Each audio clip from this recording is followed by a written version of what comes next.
Chris the Nightmare Ariel, and you're watching Mission Boxing Today on YouTube. Heavyweight boxing fans, what's the deal?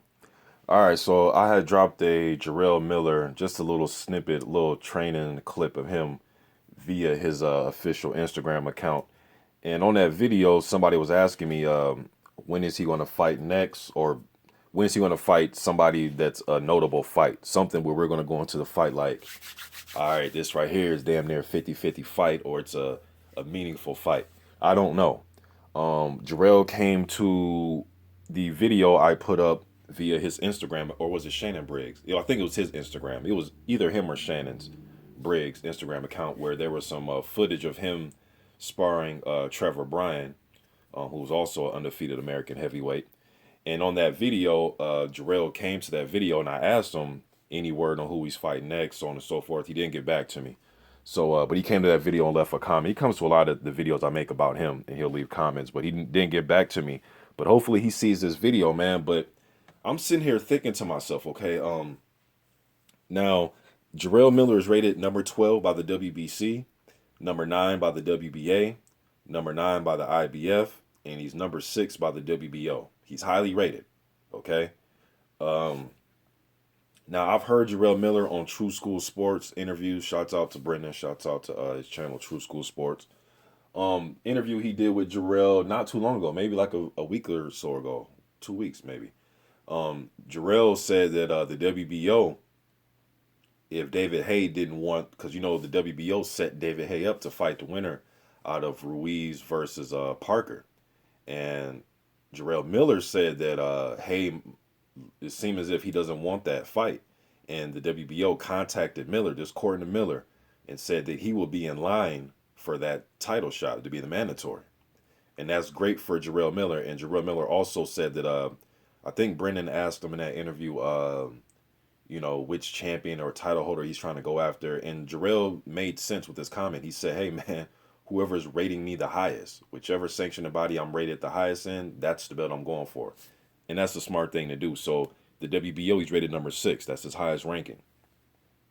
Now, that makes sense. And I understand that Jarrell wants to set himself up for that. But now, when I step away and just look at it from a fan's point of view, I would want to see Jarrell Miller at least in a eliminator type of bout to get that title shot. You know what I mean? Being that Joseph Parker was in a eliminator bout with Takam, well, that was the IBF, but at least he fought those type of fights before he got the title shot. You get what I'm saying? Now you can argue, well, Ruiz didn't have a Carlos Takam or a Dimitrenko on his resume, and he's fighting for the title. Fair enough. He is highly rated by the WBO. So I understand that Miller wants to go right into a title shot. But the fight that I want to see, that I'm looking at the rankings, I'm looking at the WBO. Joseph Parker's rated number 1. Klitschko's rated number 2. Klitschko's talking about coming back in the spring and fighting Anthony. Joshua has to win his fight first against Molina, man. It's not just a easy walk in the park, or he's going to, that's just my opinion on it. But he has to win that fight first. But Klitschko's talking about fighting Anthony Joshua for the IBF title and that vacant WBA title, okay?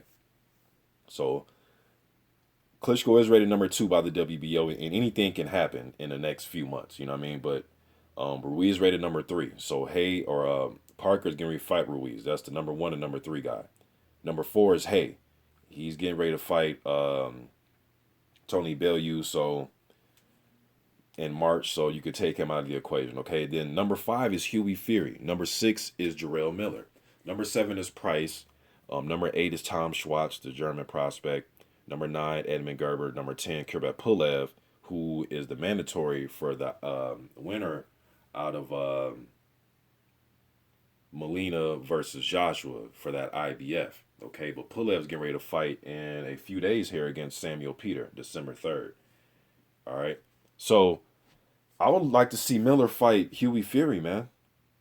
Being that Fury is rated higher, factually, these are the facts. He's rated number 5. So how would Miller be able to just jump over him for that? You get what I'm saying? I would like to see Fury versus Miller. Then the winner out of that fight fights Parker versus Ruiz winner. I think that makes the most sense. And I think it's very competitive, and I think it makes sense. Right? That's what I would want to see. Obviously, if you're Miller, he wants to go right into the title shot, so I'm not going to blame him. But just as a fan, I think that fight makes sense because he's rated one spot higher than Miller. And I think it's a winnable fight for both guys. I could see Miller chopping Hughie Fury down, cutting the ring off on him, possibly knocking him out. I can see Hughie Fury using his mobility, using his legs, using his jab. He's the taller guy. He could probably wrap Miller up on the inside. Miller seems like he's way stronger than Hughie Fury on the inside.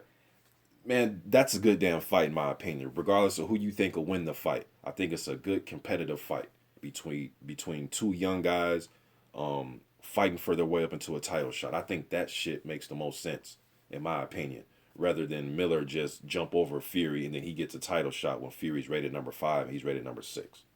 All right, and if Fury doesn't want the fight, then have Miller fight Price.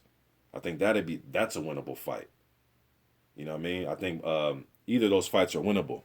You know what I mean? So you guys let me know what you think about that, man. Or do you think Miller should just go right into a title shot because the WBO said that, hey, we'll put you right in line to fight the Parker versus Ruiz winner?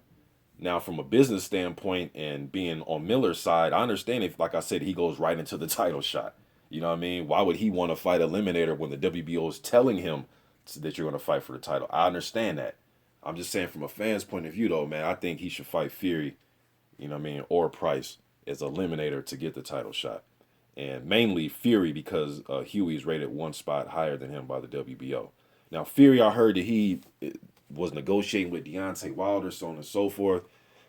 Now, as far as that fight, I like to see the fight. If it's a voluntary defense and, you know, because we know that Wilder is set to fight the winner out of Povetkin versus Stavern. The winner of that fight will get the WBC interim title, and they're due to fight Wilder or whoever has the WBC title. That's who they're going to fight. Okay, so, but if Wilder has a voluntary defense, I wouldn't mind the Hughie Fury fight if they're really negotiating it. But the thing is, Hughie Fury's not even in the top 15 of the WBC. So it's kind of like, well, he's not rated, but you know how the WBC is. Right now, he's not rated, and 2 months from now, he'll be rated number 6. You know what I mean? The WBC is good with that. They did that with Areola. Areola wasn't rated in the WBC. Then I think a few weeks before the fight, he was like rated number 7 out of nowhere. But I think the WBC should, I think Jennings or Washington should get the fight if it's a voluntary defense to fight Deontay Wilder. Why do I say that? Jennings is rated number 5. Washington is rated number 7. Both those guys are in the top 7, okay? Then everybody else, I don't have the WBC rankings in front of me, but mostly all those other guys have fights coming up. Carlos Takam, I see, is rated, but he's getting ready to fight Johan Duhaupas for the WBC silver title. Both of those guys are in the top 15, Duhaupas and Takam. I think Chisora and White are both in the top 15. I think Pulev is in there, but he's getting ready to fight Samuel Peter. So I don't know, man. I just think if Wilder does have a voluntary defense, I would like to see it against Jennings or Washington. Or how about Jennings fight Washington, and the winner of that gets the voluntary defense against Wilder. You know what I mean? But I don't know, man. Maybe I'm making this too competitive, right? I'm probably making this too competitive for fighters to go through these, eliminator type fights, man. But I just like for title shots and guys getting the shit to make sense. Not just guys getting awarded and handed things without even fighting for the right to fight for the title. But I know in different situations, there are a lot of guys that get those type of opportunities, all right? So I'm not going to sit here and play and try to pretend that the guys don't get opportunities without fighting in eliminators. But just for me as a fan, I just want to see some of these heavyweight fights start to happen because we had a lot of cancellations and failed drug tests and all types of shit throughout the year, man. So I just want to see these fights happening, and even injuries. You know, when Washington was supposed to fight Rivas, and Rivas failed the eye exam, then Mansour was supposed to fight Rivas, and Rivas failed the eye exam again. Povetkin and Wilder, now Lucas Brown, first with the Chigaev thing, and then now Lucas Brown with the Shayna Briggs thing. Then David Hayes said he'll fight Briggs, but then he reneged. Now he's fighting Bello. All that type of shit. I just want to see competitive fights. Eliminators. Like, that's what I want to see, man. But you guys let me know what you think in the comment section. I'm out.